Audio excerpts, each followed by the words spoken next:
Uh, my name's Jeffrey West, and I'm a professor at the Santa Fe Institute. It's my pleasure and honor to welcome you to the public lecture series at the Santa Fe Institute. And tonight is a special occasion that we have every year, the Ulam lectures. We have them every year to invite a member of our community, usually to deliver two lectures, one tonight, one the following night, on the subject of his or her choice. But this year it's slightly different, and it's different in a couple of ways. One is that tonight we have our esteemed president, David Krakauer, whom I will say a few words about in a moment, will deliver a lecture on the complex world. And tomorrow night, as you saw up on the screen earlier, there'll be a panel in which he will moderate, talking about all the various wider issues to do with complexity and complex adaptive systems and all the rest of that stuff. First I have to make some acknowledgements. The lecture series is supported very generously by the McKinnon Family Foundation. In addition, the Santa Fe Reporter and of course the Lenzik Theater also add their support, and we're extremely grateful for all their generosity. So before I talk about David, I think I should say a few words about Ulam. So why is it called the Ulam lecture?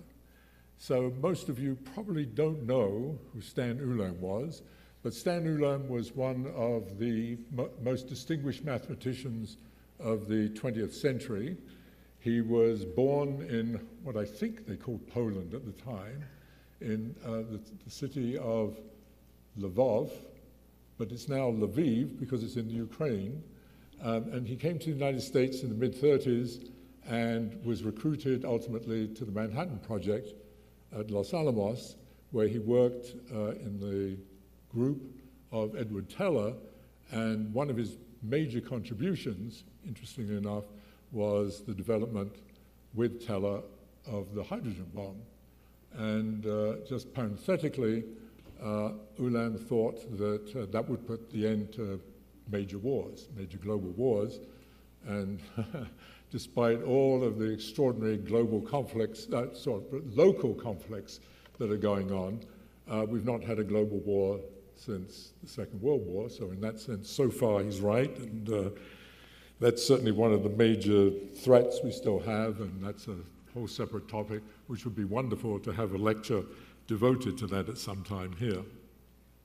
So Ulam's major contributions as far as the foundings of the Santa Fe Institute were that he was someone that really laid the foundations of what we call nonlinear science, nonlinear dynamics. And that led ultimately to ideas of chaos and so on. And one of the things that he did very early on, and inspired also by John von Neumann, was to recognize the power of computation, of computers, in solving major problems that were not amenable to traditional mathematical methodologies.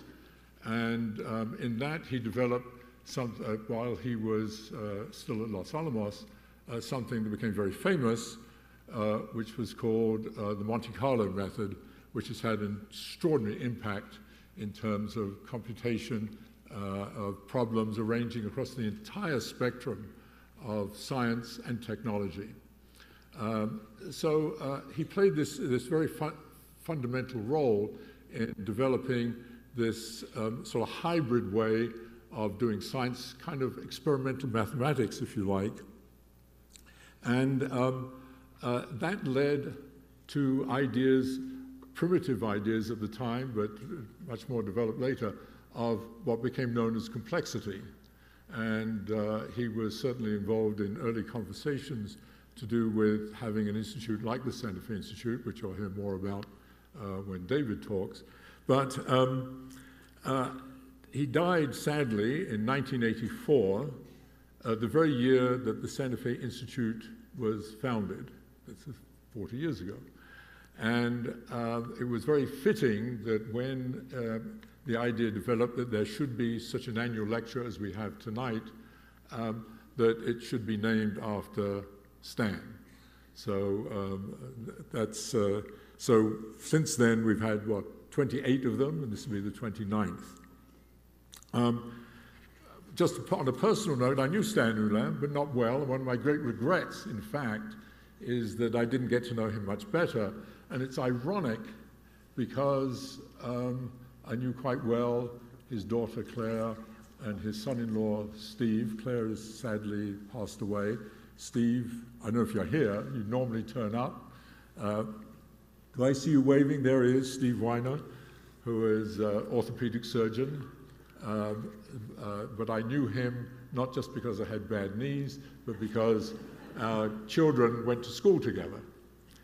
Now let me say a few words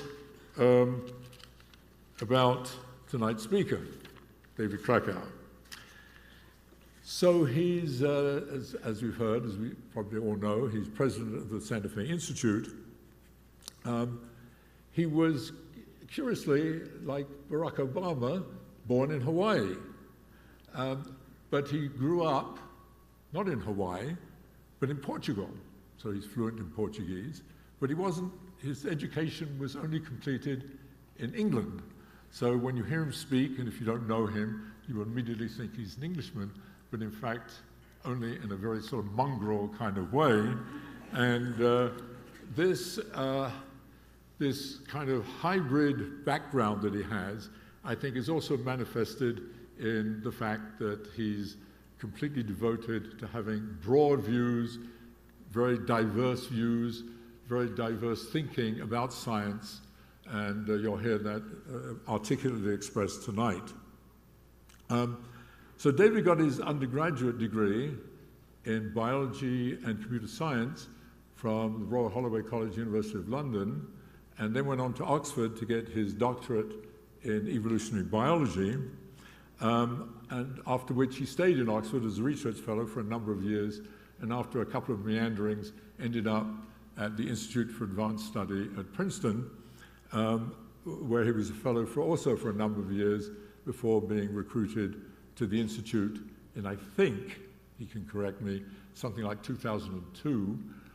I was already sort of associated with the Institute, but I didn't formally become a member of the Institute till 2003, but we sort of date from that period. So he's been integral to the Institute for half of the life of its existence.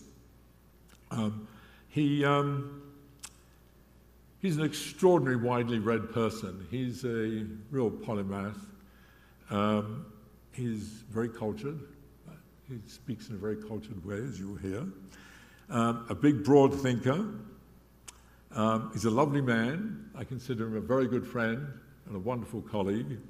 He can be quite inspirational. And his interest is always in big questions. I mean, the questions to do mostly with life, origins of ideas, origins of innovation, etc. And I'm sure you'll hear that expressed in what he says. By the way, some of the things that, despite his great culture and so on, some of the things I disagree with him about, he thinks the greatest book, as many of you probably do, that ever was written was Moby Dick. I don't. I think it was a great book, and many of my colleagues think that, by the way.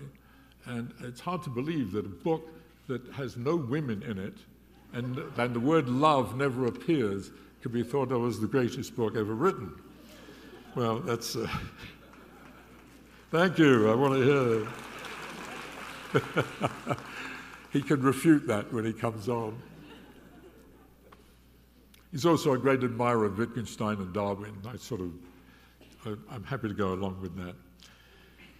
Let's see, he's a marvelous thinker. In 2012, he was named on Wired's most, what do they call it?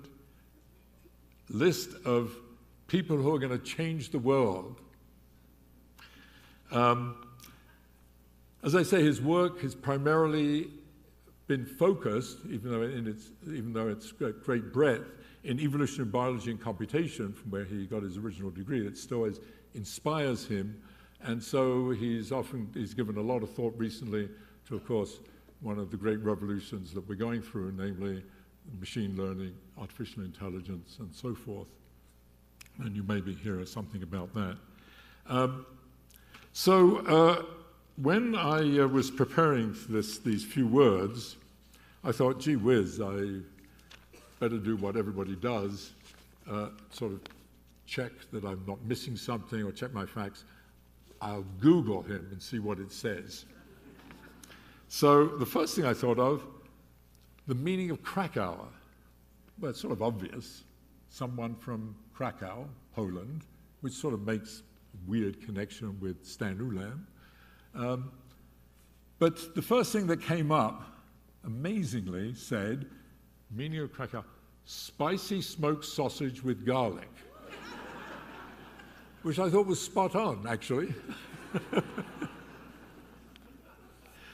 So then I realized something's weird. So then I just, instead of asking for the meaning of Krakauer, asked for Krakauer. And I clicked on it, and here's the first thing I saw. Only a select few artists have the ability to convey their message to the back row, to galvanize an audience with a visceral power that connects on a universal level. David Krakauer is such an artist. I thought, wow, that's marvelous, and I agree with that. Then it went on, and it said, widely considered one of the greatest clarinetists on the planet with his own unique... Whoops. Well, actually, what I said is true of this David Krakauer. Namely, he is an artist as well as a scientist. And indeed, he has the ability, I'll repeat it, to convey the message to the back row, to galvanize an audience with a visceral power that connects on a universal level. David Krakauer is such an artist. David.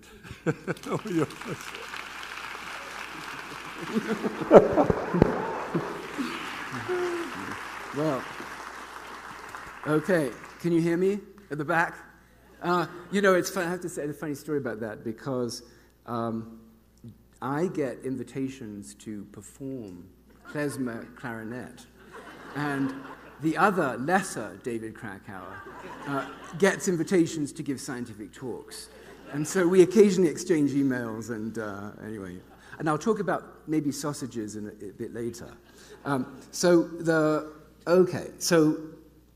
there's tonight where I'll give a talk about complexity with lots of pictures, not a technical talk at all. And tomorrow we'll have a panel. Jeffrey will be on it, where I can get my revenge, along with several others, where we'll talk about complexity science in the contemporary world. The broader implications, starting with the origin of life, the possible future of life, the origin of mind, and the annihilation of mind by machine. I mean, so that's tomorrow. So good stuff is tomorrow. Come for tomorrow. Today I'm going to talk about complexity through a sort of slightly odd lens by taking a sort of a 3-century tour. I'll start in the 18th, just to give you a sense that the concepts and problems are rather universal, and they were being thought about then, but not in the terms that we think about them now. Then I'll move to the 19th, and I'll give you a sense of the ingredients of complexity science, what I call the pillars of complexity science, that got integrated in the 20th. So that'll be the course of the tour. So, if that doesn't work, I can do it this way. Okay, so let's start in the 18th with that wonderful quote from Voltaire. This is, Jeffrey alluded to this is the country, a city in the country in which I was raised. This is Lisbon, if you haven't been. This is Lisbon in the mid-18th century. It was extraordinarily prosperous. It was prosperous because it had pillaged the rest of the world for 200 years in a euphemistic epoch called the Age of Exploration. It was extraordinarily pious and religious. It was in the iron grip of the Inquisition and had very little regard for what was going on in the rest of the world with respect to the Enlightenment. Had a population of about 250,000 people at the time. On the 1st of November, 1755, All Saints' Day, a huge series of earthquakes hit Lisbon. I'm sure many of you have heard of the Great Lisbon earthquake. It completely devastated the city. About 15% of the population died, about 12,000 dwellings, many churches, and the headquarters of the Inquisition. I know, it's like the only good thing that happened. Many terrible things, that was a good one. And, you know, the reverberations were quite literally physically felt across Europe and culturally felt across the world. This was, in some sense, the 18th century analog of the COVID crisis for us, because it challenged all the systems of the world.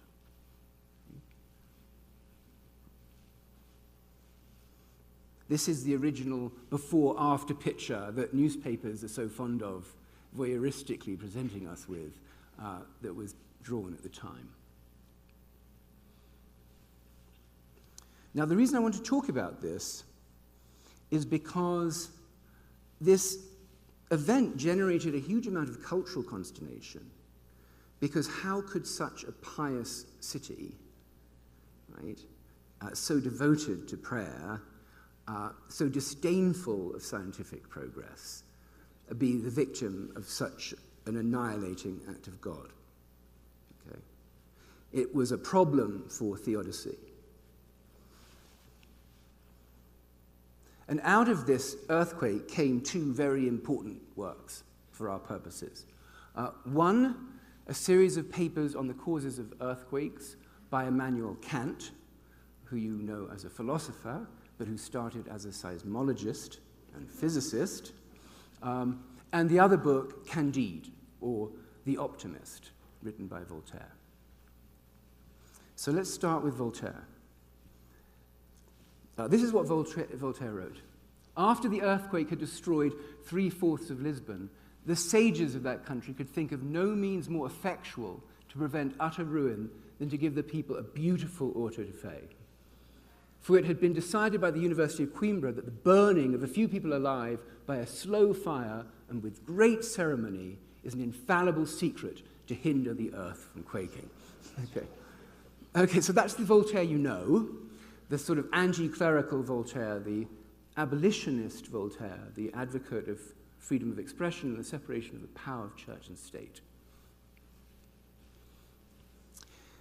But the real antagonist in Candide wasn't the church, but someone else. And I'm sure some of you read the book, many of you might have, and it's Dr. Pangloss, the character in the novel, who says this: "For," said he, "all that is for the best. If there is a volcano at Lisbon, it cannot be elsewhere. It is impossible that things should be other than they are, for everything is right." So does anyone in this audience know who the inspiration for Dr. Pangloss was? Leibniz. Leibniz. Here is a manuscript by Gottfried Leibniz, great polymath, mathematician, pioneer in what we would now think of as computer science. And this is a paper in which he derived a method for determining minima and maxima of functions. And in order to do so, he had to invent the calculus. This, incidentally, is the paper that so upset Isaac Newton, because he thought, and maybe he was right, at least he declared it to be right when he oversaw the tribunal that decided who had invented the calculus that he had. And so that's Leibniz. And the interesting thing about Leibniz is he took this basic mathematical concept of optimization and applied it to absolutely everything. And the book that Voltaire was actually criticizing, or the two, was this one on the left, the Essays in Theodicy, which is how we account for evil in a world that is essentially overseen and controlled by an omnipotent, omniscient, transcendent being. and the book on the right, on monadology. And what Leibniz did is he took his insights from mathematics and physics and applied them to society and metaphysics. And this is what he says. Now, as there are an infinity of possible universes in the ideas of God, but one of them can exist, there must be a sufficient reason for the choice of God which determines him to select one rather than another. So of all the possible worlds, the world we live in is the one selected by God. And this reason is to be found only in the fitness or in the degree of perfection which these worlds possess, each possible thing having the right to claim existence in proportion to the perfection which it involves. So not only is there one world selected, it's the best of all possible worlds. And if there was a giant earthquake in Lisbon that killed numerous innocent people, it happened for a very good reason. That's what infuriated and pissed off Voltaire. And that idea of the best of all possible worlds, the principle of optimization, is one of the most powerful concepts in mathematical physics. Its generalization in the 19th century led to what's called the Hamilton's principle, or the principle of stationary action. Malpertius called it the principle of least action. And it says that of all possible paths that, say, for example, light could take through space, or that a mass could take through the solar system, is the path that minimizes some quantity, time, for example, or distance, or energy. And mathematically, that consists in extremizing the action, finding the stationary points of the action functional, which is here demonstrated by setting the so-called Lagrangian to 0. Now, this is correct. This is marvelous. This is the world of physics. This idea is probably the most important idea in physics. But the problem with Leibniz, as I said, is that he was an ontological reductionist. He said that if the extremization of an action was true in physics, then it should be true everywhere, right? Because that's how God operates. And so the way we understand the complex, what we would call the complex world, the cultural world, let's say, is in terms of principles of physics, and therefore everything that we observe has to happen for a good reason.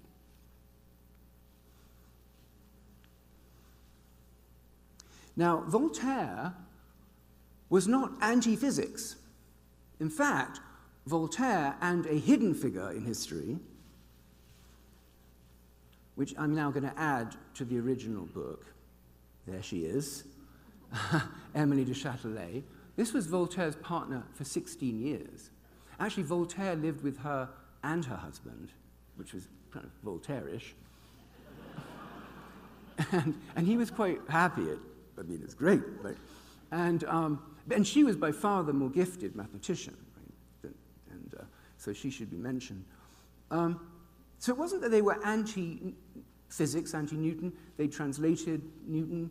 They introduced his work. But they were deists, not theists. Okay?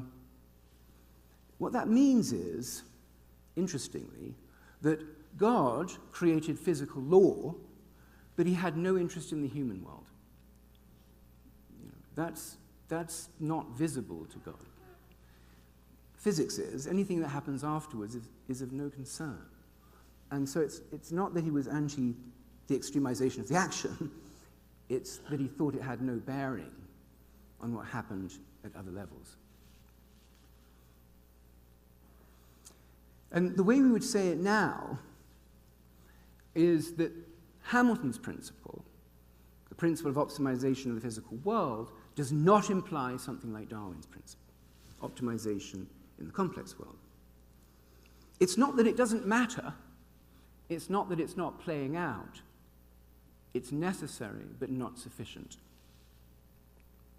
And in some sense, you could argue that all of complexity science is an effort to fill in that gap, where physics ends and the complex world begins.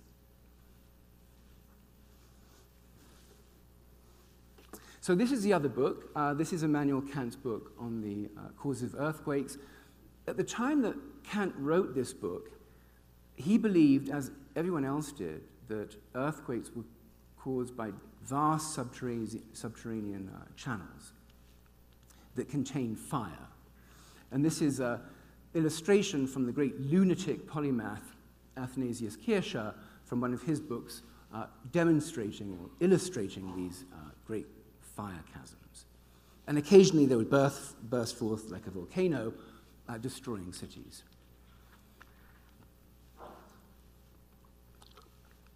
But the reason I mention him is not because of these seismological remarks, which were wrong, because we now understand plate tectonics and continental drift. This is 20th century science. But because of his insights into complexity, because this is what Kant wrote in that book. So the catastrophe at Lisbon thus seems to have been exacerbated by its position along the banks of the Tagus. That's the geomorphology. And for this reason, any town in a country where earthquakes have been experienced several times and where their direction can be known from previous experience should not be planned in a direction that is the same as that of the earthquakes. So what Kant said is the real calamity in Lisbon was urban planning, right? It was about economics and sociology, about slums, about the quality of building materials. Yes, it was about the physical world, but it was much more about what we will see is the complex world. That's why that book is interesting. In fact, Jean-Jacques Rousseau wrote a letter to Voltaire making more or less the same point in 1856, the same year that Immanuel Kant wrote his monographs on seismology. He also wrote in the Critique of Judgment this very beautiful thing that will enrage Geoffrey.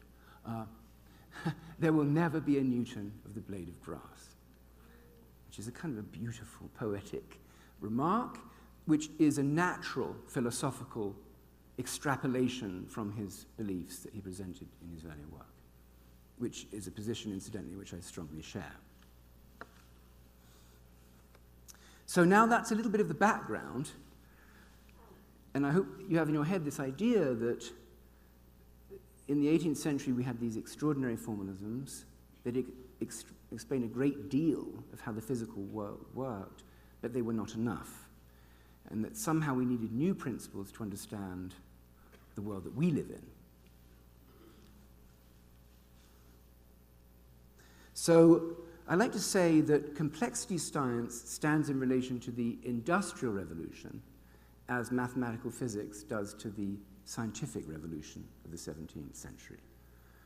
We are the descendants of the science of machines. That's what complexity science is in its genealogy. And I put this up. This is a beautiful painting. Many of you know it. This is Turner's painting on actually the opening of a bridge and a railroad in 1844. And what's interesting about this painting by Turner is two things. Many things, I imagine, but one is he made the train partially invisible and blurry because it was traveling so fast, 30 miles an hour. In Santa Fe, if someone's traveling at 30 miles an hour, they're not moving. That's not what I believe, but it's what people behind me believe. The other thing he did is he showed the interior of the steam engine. This is not possible, right? He's showing the thermodynamics of steam.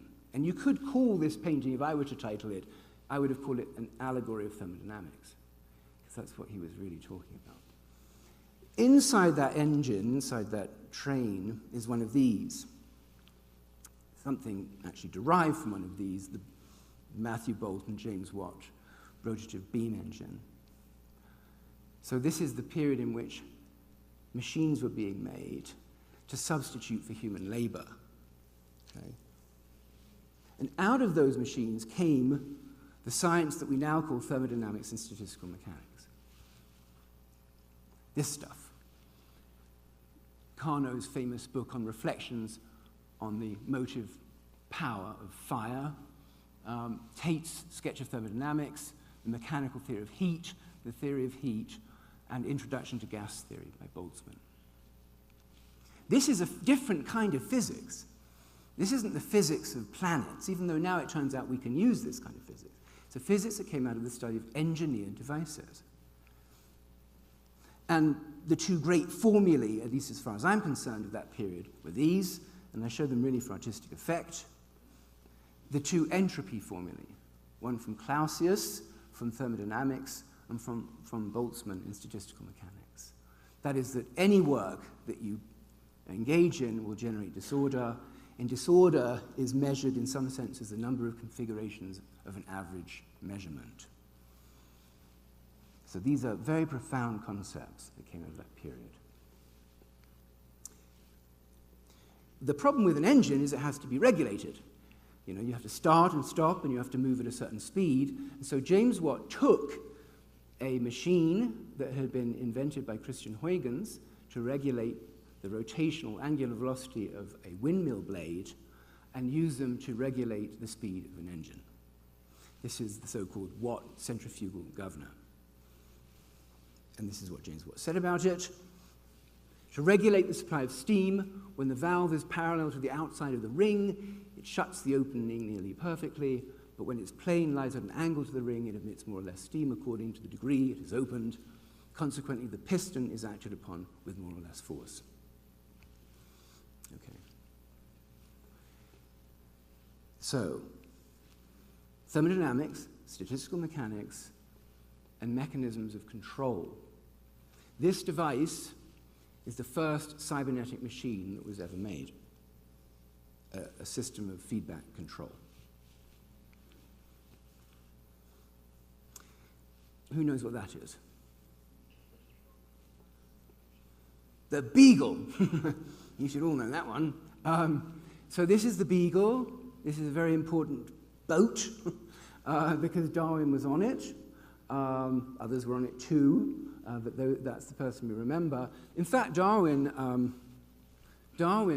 lived here. He lived in a space of about 10 feet by 10 feet with two other men for 5 years. So, you know, think about a trip to Mars and back. I mean, they kind of did it. And when he was on that boat, Fitzroy, the captain, was very religious but very well read, and he made sure that there was a very well-stocked library on the Beagle. In fact, Darwin's room was not only shared with a mast and two other men, but with the library. And in that library was a book by Charles Lyell, The Principles of Geology. This is the book that says that the Earth is dynamic and it's changing slowly under the action of natural forces. Okay, so nothing stays the same. And he called this idea uniformitarianism. Darwin read that book and was much inspired by it. When he got back from the Beagle voyage, he read this book, Malthus's Principles of Population. This is a very important book. In this book, Malthus points out that populations grow exponentially, but resources grow linearly. And the consequence of that is that we're always scrabbling for finite resources. And through competition, we kill each other. And so either a population collapses, or in Darwin's case, it's tuned to be adaptive. So Darwin gets back. Has anyone visited Down House? It's amazing. If this was England, everyone would say this is like Buckingham Palace for a scientist. God, you're all sort of science heretics. This is like the Hajj. This is the house you visit. And anyway, that's Down House. That's where Darwin lived, you know, once he got back. And what's remarkable is he gets back in about 1836. He's read Lyell. He's read Malthus. He's come up with the idea of natural selection. What does he do? He procrastinates for 22 years.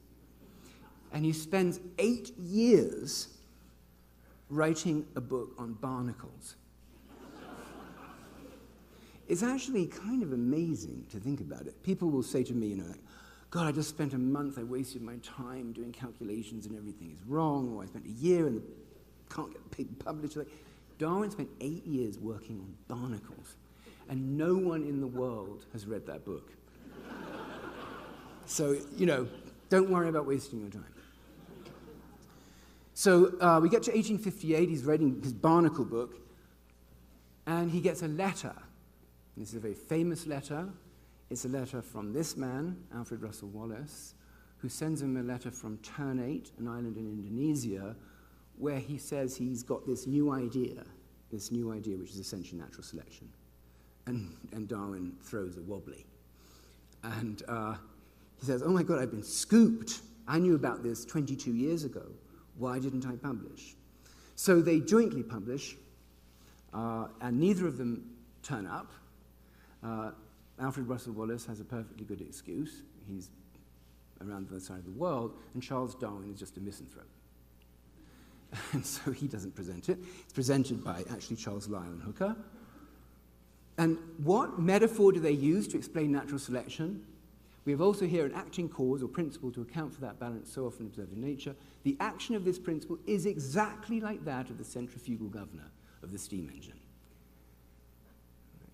So the original mechanism that Darwin and Wallace used to explain natural selection to the world was the James Watt cybernetic feedback controller of steam engines. Now, when Darwin published The Origin of Species in 1859, he took that out and he replaced the governor with gravity. He thought, the governor's this little widget. Doesn't feel like a universal principle. I need to put something more grand in its place. And he put gravity in its place, which is completely pointless. It doesn't work at all. And he says as much. It has been said that I speak of natural selection as an active power deity, but who objects to an author speaking of the attraction of gravity as ruling the movements of the planets? Everyone knows this is meant as a metaphor, and blah, blah, blah. It was a terrible metaphor.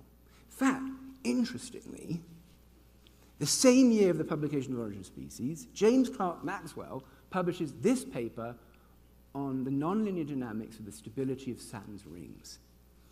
Okay? It's a very important paper. It's actually a very interesting concept. We now have more advanced concepts to explain the stability of the rings. But even Maxwell realized, well, that's not such an interesting thing. What I really should be working on is governors. And so James Clerk Maxwell did the reverse. Darwin gave up on this mechanical idea in place of gravity, and Maxwell, who knew gravity much better than Darwin, moved towards the study of machines. And this is, again, much could be said about this paper. Now, the great historian or critic, commentator on machines in the 19th century was Charles Babbage. And he wrote this book called On the Economy of Manufacturers, of Manufacture. And he traveled all over Britain interviewing designers, industrialists, engineers to determine how they made their machines. And he says, the object of the present volume is to point out the effects and the advantages arise from the use of tools and machines, and to trace both the causes and the consequences of applying machinery to supersede the skill and power of the human arm. This was the kind of prosthetic principle at play. But what Babbage really wanted to do was to supersede the skill and power of the human mind. That was his ultimate goal. He wanted to build a different kind of machine, a machine that we would now call a computer. And in 1840, he went to Turin, where we just were, to actually see Babbage's papers. And he presented a series of lectures on what he called the analytical engine, which was the first real concept of a general-purpose computer.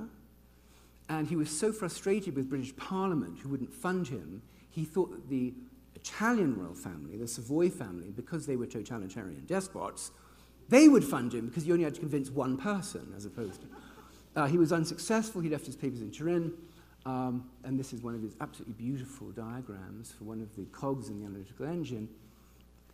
He gave the lecture. It was transcribed by an Italian mathematician, Luigi Manabrea, into French. And And Ada Lovelace, Lord Byron's daughter, who was a friend of Charles Babbage, translated it into English. And she added an appendix to her translation, which is here, which is the first computer program. It's actually a computer program for the computation of the Bernoulli sequence, the Bernoulli numbers. Kind of an amazing thing. She actually went on to explain that actually the real value of computers in the future would be to be composers. So she was completely visionary.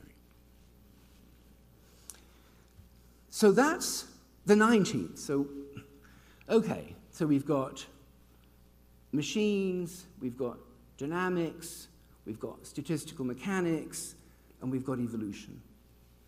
And now I'm going to just tell you what complexity science is. It's this. It's everything that lives in the space bounded by those principles. Okay? There isn't one simple definition of complexity any more than there's one simple definition of physics or one simple definition of literature. Right? To expect that is to be a bit of an idiot. Okay? And it's very frustrating when people come in, what is complexity science? You know, it's like saying, what is love? It doesn't work that way. What it is it's some set of principles that help us to understand problem-solving matter. We don't study ordinary matter at SFI. We study matter that's going to be configured in such a way as to solve problems.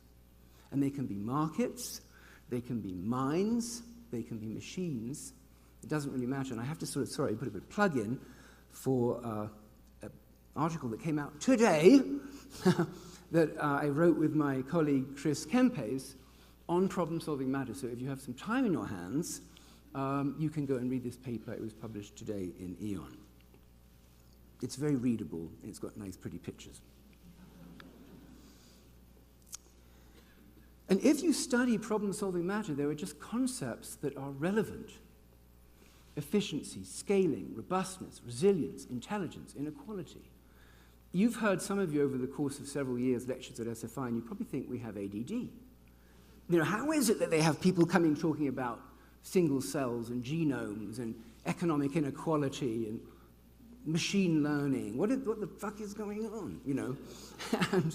and I think what's going on is that those are the right concepts to deploy when you're working on problem-solving matter.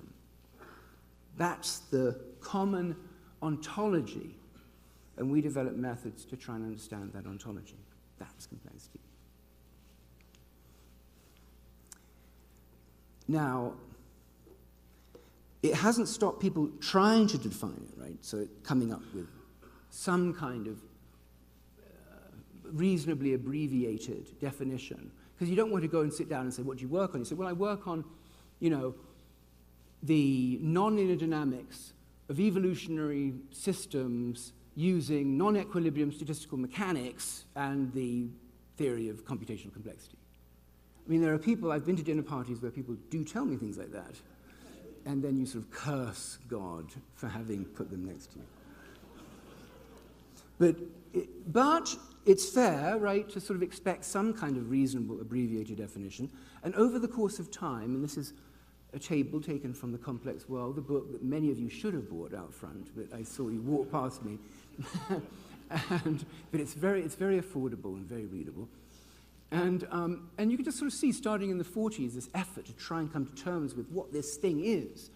Dynamical systems with active or purposeful behavior, very famous early work in cybernetics. Hayek's work on sort of decentralized problem solving by markets. And on it goes. And ending with people like Varela, Maturana, and Uraby, on where it's kind of almost not a helpful definition. Unitary and autopoietic organization, recursive networks of unitary processes supporting mechanisms of self-production, non-determinant elements, and so on. I'm not sure that those definitions actually help. I would rather you understand it as a constellation of ideas that are trying to address a common ontology. But this is the first use of the word complexity science.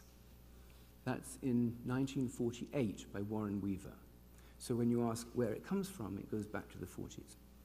At least that phrase. And then from the 60s, everyone was using it.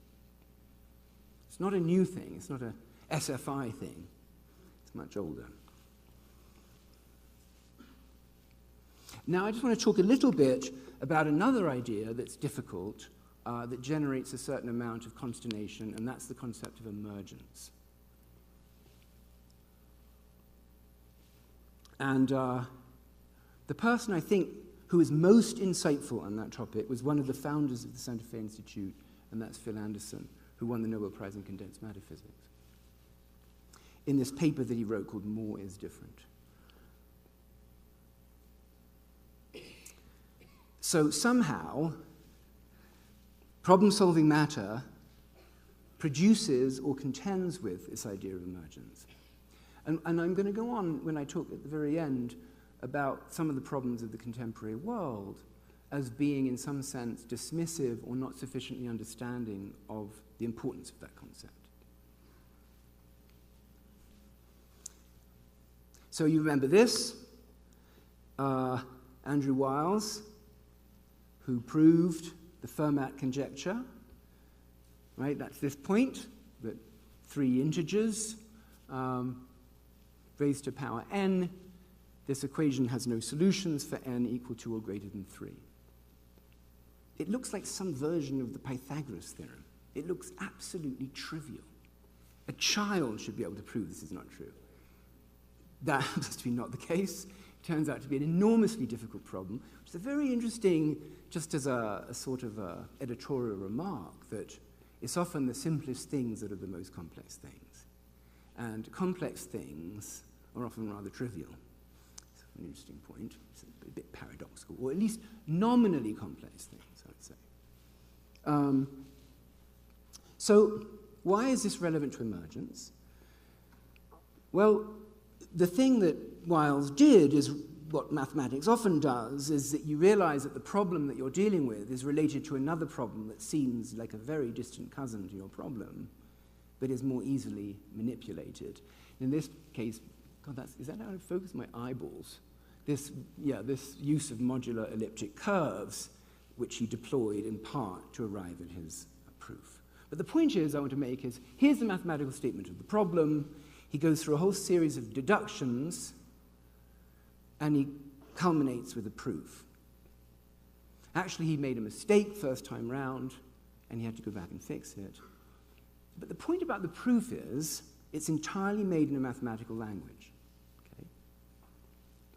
There is nothing to be gained by looking at his brain, right?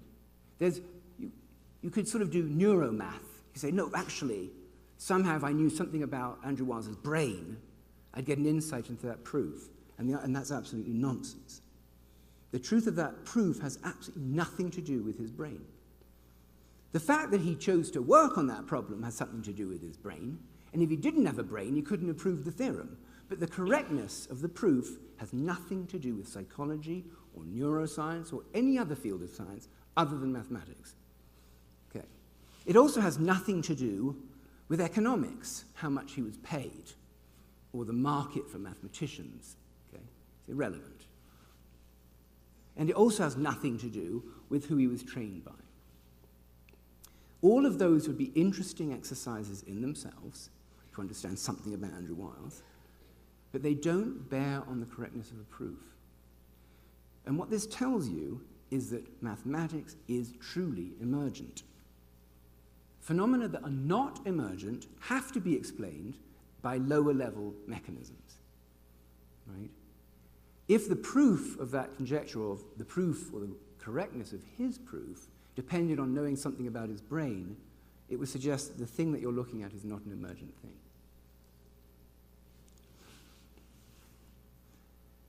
And here's a little bit of a slightly ugly picture, but I'm just going to make this statement slightly differently. Imagine this at the lower level is the biophysical level. This might be the level of his brain. That brain is operating according to a set of basic rules and principles. Okay? And out of those rules and principles come mind, becomes mind, and mind manipulates mathematical symbols using some logical system. Okay? That's just a true statement. And the key point about emergence is that, as I said before, to understand the progress of the mathematical concept, you don't have to look at the lower levels. They're making progress too. Andrew Wiles's brain is also changing in time. But it's not material. And there are very good reasons for that. And in our field, we call those mechanisms of protection, made very famous by actually some SFI-affiliated physicists, David Pines and Robert Laughlin, where they call this the principle of mesoscopic protectorates. What makes it possible to ignore lower levels? Somehow they're screened off from the phenomenon at hand. We would call those also mechanisms of robustness. Okay? Now, within this framework, Voltaire and Châtelet were emergentist. They were saying, yes, there are rules of physics, and if you're making physical measurements, you need to know them. But if you're making measurements at a higher level, even though they're operating, they're not material. Leibniz was a reductionist, and within this framework, this is what that means. It means to understand the temporal evolution of every level, every hierarchy of phenomena, the only real way to understand their evolution is to look at the most reduced level. This is the kind of position of people like Stephen Weinberg. And even Roger Penrose, to a certain degree, right? That if I want to understand things like consciousness, I really have to understand physics. Right? Everything else is an epiphenomenon. This is a manifestly false statement, and the reason I gave the mathematical example is because I think that one's incontestable. So, okay, so that's a bit on emergence, right? Emergence is this interesting phenomena where different levels appear supported by mechanisms of protection that allow explanations to be provided that are equally rigorous at almost an infinite number of distinct levels. Right? So that, come back to, is kind of profound, because it means that poetry, operating according to its own rules, is every bit as rigorous as mathematical physics. So let's talk about simplicity. Let me start with one here on dementia. Who is familiar with this story, this aducanumab? I'm sure many of you have heard of this. Alzheimer's disease, for a long time, was considered to be the result of one single mechanism. It's called sometimes the amyloid hypothesis. And the idea is that proteins aggregate, they stick together, they form fibrils. Those fibrils essentially kill neurons, and by virtue of those neurons dying, you suffer from dementia. One simple mechanism for an extraordinarily disconcerting and worrying disease. How great that one drug is required to solve the problem that interfaces directly with the amyloid cascade. Guess what? After hundreds of millions of dollars, it completely failed. And as of 2024, it's not even on the market. Okay? This is exactly the kind of reductionism that the Santa Fe Institute was built to oppose. Right? Alzheimer's has not got one cause, and there never will be a single treatment. And that will be true for all complex diseases of living systems. And this is, of course, as you know, generated a huge amount of sort of soul-searching and reflection on why people were so seduced by the ultimate reductionist premise of that treatment. So for me, this is when simplicity outweighs the complexity science of emergence. Here's another one, economic rationality. This is a very important paper. It's a paper that is included in the foundational papers of complexity science. It was written by John Nash. Here's my statement about sausages. So when I first met John Nash, and I think some of I've mentioned this before here, but I'll mention it again because it's fun.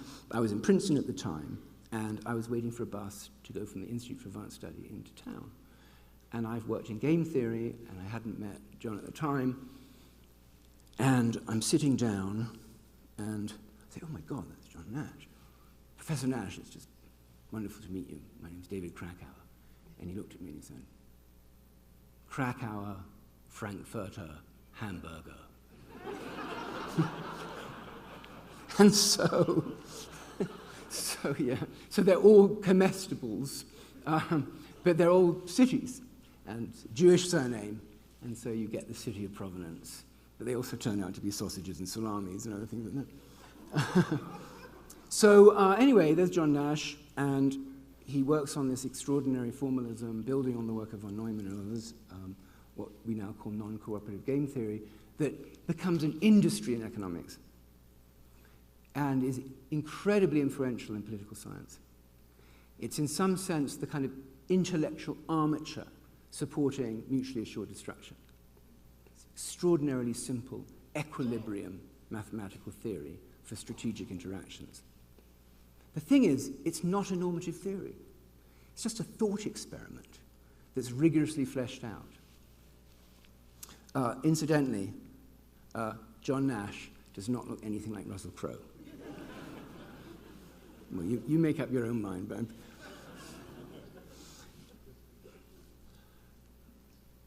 here is a paper by a Nobel Prize winner in economics, and he wrote this wonderful paper called How Did Economics Get That Way, and what way did it get?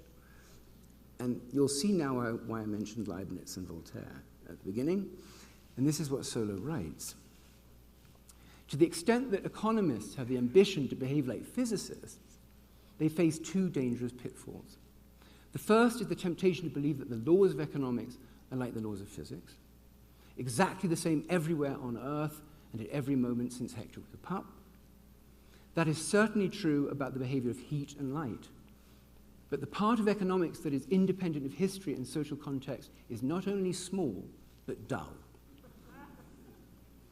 And complexity economics is giant and fascinating. And so I would just put this little book up for those who are interested. Doan spoke here recently about his particular views. This is a summary of recent work at SFI on a more realistic approach to understanding economic systems than the simplifications of equilibrium game theory. Finally, my own field. It's interesting listening to Jeffrey. I think, is that me he's describing? He's like, okay, I guess that's sort of right. In 2011, I gave the Ulam lectures, 3 of them actually at the time, on intelligence, actually. So I'm not going to repeat that. But this is one of the key papers. This is a paper by Alan Turing, one of our collective heroes for all sorts of reasons. And in this paper, he was despairing at people's efforts to define intelligence in terms of having a fundamental theory of intelligence. It's kind of interesting if you think about that in relation to Alan Turing. And he said, look, I'm going to get rid of a theory of intelligence and replace it with a test of intelligence. And that you all know as the imitation game or the Turing test. A system is intelligent if it can convince you that it is. It's sort of weird. And this has led to all sorts of simplifications and silly statements, and here's one of my favorites. Generative AI is the key to solving some of the world's biggest problems, such as climate change, poverty, and disease. It has the potential to make the world a better place for everyone. I think Mark Zuckerberg's concept of everyone is different from everyone's. But I think this statement is true for him for other reasons, but it's not true for those reasons. Okay, there's no, what does it mean, disease? What? It's so foolish, I don't know where to begin. And not to say that machine learning and large language models won't be a very important ingredient in all future science. That's true, right? But this is simple-mindedness. This is Dr. Pangloss speaking.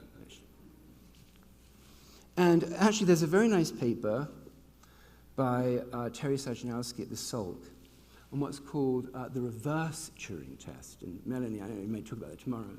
This is very nice.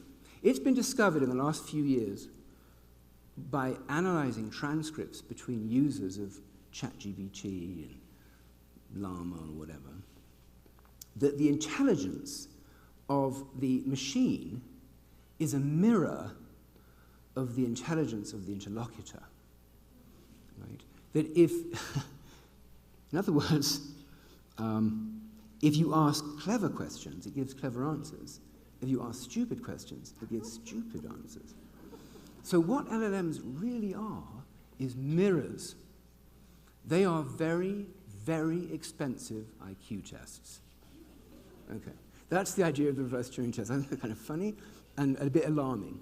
So I think that's going to the final slide, which is Phil again, on More is Different. I was going to read a statement he made, because I think this has humanistic implications. In the end, science is a humanistic enterprise. We're human beings, and we're here for the betterment of the planet, to gain a better understanding of how it works and how to live in it more responsibly. And a lot of science, I think, has not done that, and reductionist science has certainly not done that. And here's what he says.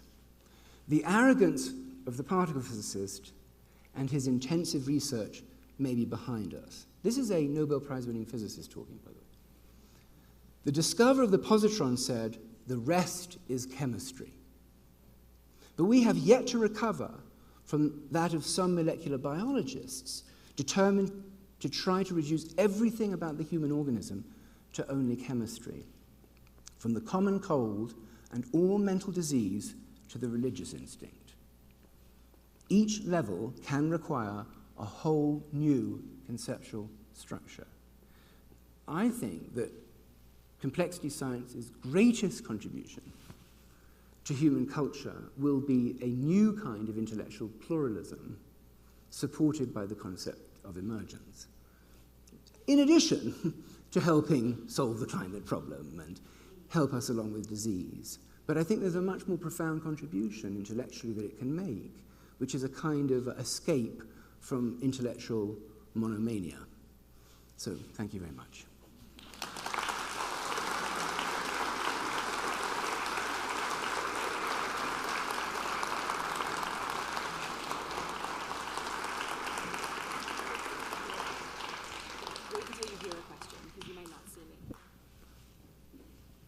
Okay, if anyone has questions for David, please raise your hand and we will try to get to you as quickly as we can.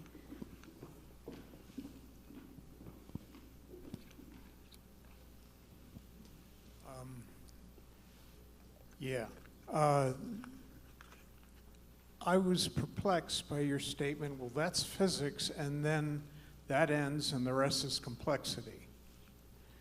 And when I see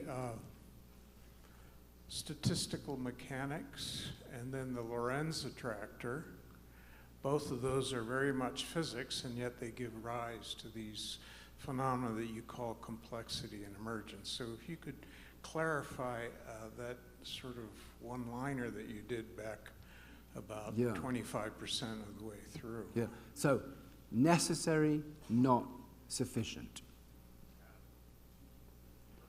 Right? I think this is really the point. I think that all of those ideas are absolutely foundational. That's why I spent time on them. And, but what's so interesting, right, is that physics is universal. But as far as the empirical data that we possess now suggests, is life is unique.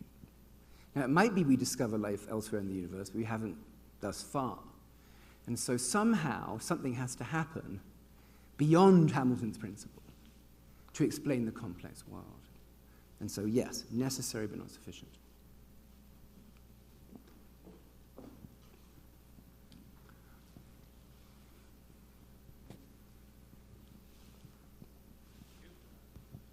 Hey, David.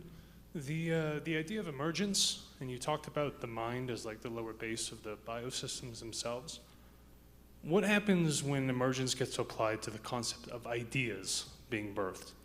Because I think before those systems come to be, say for instance, that controller of the steam engine, that's a function of measurement of all of life as a whole. But before that is even there, somebody has to have a measurement within the mind of the idea to apply it to then say, here's a system which we can measure. So does the emergence also apply to ideas which are non-structural, albeit simple, but can then become complex? Okay, so maybe there's two questions there. So I thought one thing that you were doing was starting, which would be fine, with a kind of Platonism, that it's mind first and physics and chemistry and biology second. And in fact, David Wolpert and I, who's here, recently wrote a piece called The Reality Ouroboros, where we make the claim that you can start anywhere, right? You could start with mind makes math makes quantum gravity makes whatever, fields and time, that makes chemistry, makes biology, and so on. Or you can just start with, you can start anywhere. It simply doesn't matter as long as you close the cycle. So I don't believe in the concept of foundational fundamental science. I believe that any point is equally foundational. It's just that you have to rigorously trace out the path back to your point of insertion once you've done so. So that's one thing. I don't know if that's the question. But is an idea emergent? Well, yes, it is emergent from mind.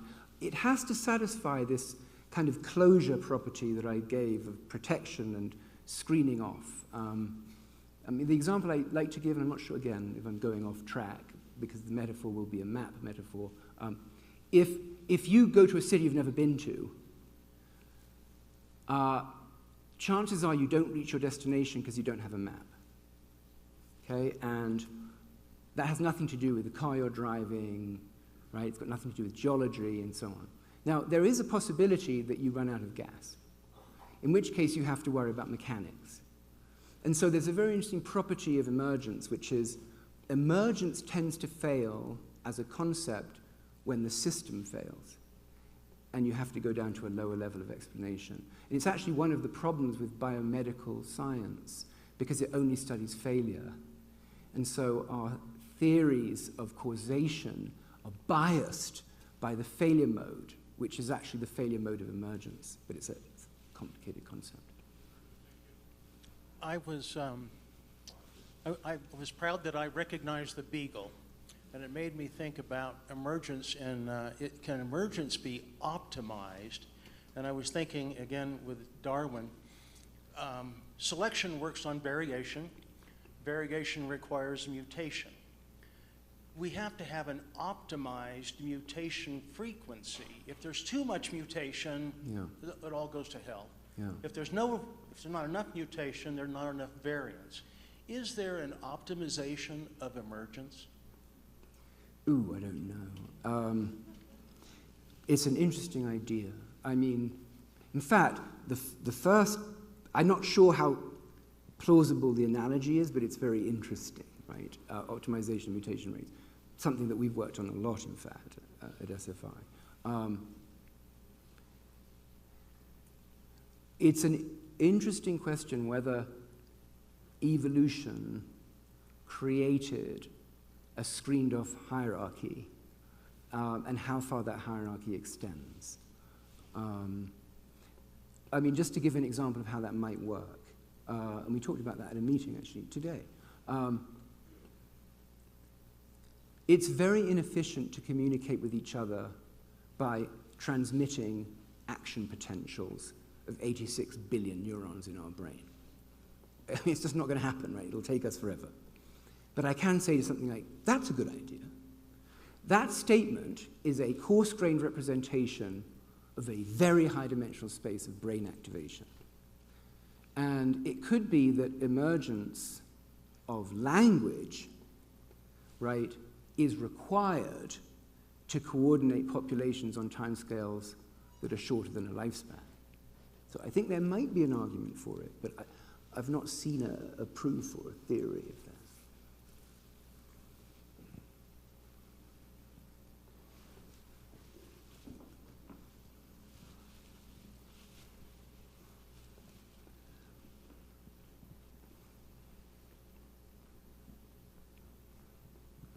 So you talked intermittently through your talk about this importance of these protection levels and seemed quite attached to the idea of a hierarchy. And I just wondered how you saw ideas like the one that Doug Hofstadter was talking about 30 years ago, with a hierarchy, where the interesting stuff happens because you get leakage through the levels rather than having things sealed off. Yeah, I'm sure both are interesting. I think most phenomena have leakage across levels, right? If you think so, and that's probably, and I think that's probably true in failure modes. I think most, for example, conditions in medicine probably have that property, where to have a full understanding, you need to understand some genetics, some biochemistry, all the way up to some psychology, right? And your intervention into such a system should be multifactorial, to respect that fact. And there are other cases where it's not true, and I think, I think you're right, and it's an empirical question, which systems have which property, but yeah.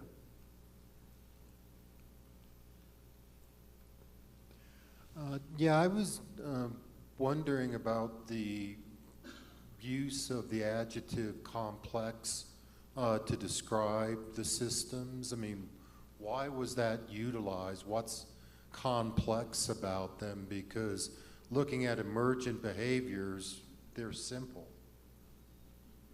Well, I mean, maybe it depends on the observer. The origin of that term from the Warren Weaver paper is he talked about simplicity, by which he meant classical mechanics, classical phenomena. He then talked about what he called disorganized complexity, by which he meant statistical phenomena, like the behavior of gases, understood through statistical physics. And somewhere between these two, he was interested in organized complexity, as he called it. The formal answer to your question has to do with something called Kolmogorov complexity, which is how compressible the phenomenon is. You can think about it as the length of the theory required to describe the observation. And it turns out that you can write down Newton's law of gravitation, and it will apply anywhere in the universe.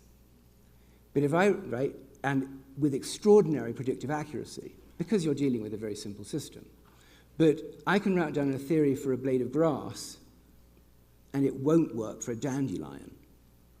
And so the description length of the systems you study grow in proportion, they scale in a certain way, they're extensive, our theories. So when we say complexity, we often mean the length of the theory required to describe the observation.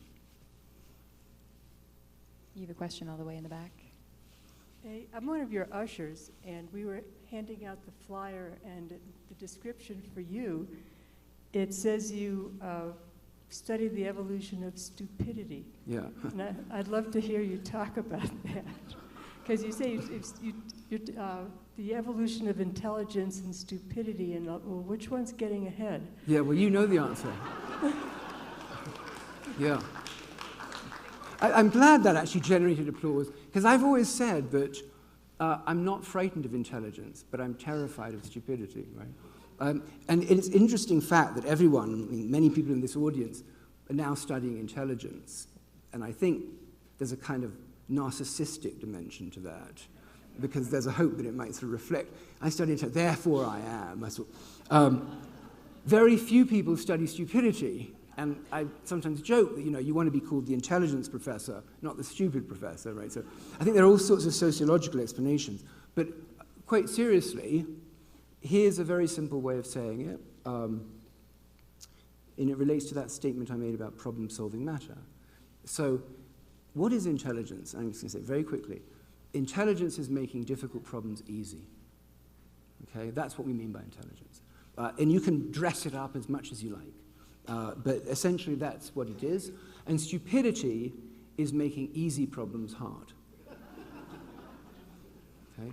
And you can dress that up too, actually.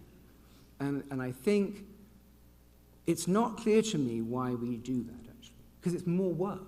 The weird thing about intelligent, given my definition, is it's efficient. Stupidity is inefficient. And I think the clues are that it has much more to do with power than to do with understanding. And I think I don't need to make any remarks about the current political situation for you to understand how compelling a remark that was. Okay. I think that's a perfect place to stop. Can we get one more round of applause for David Krakauer?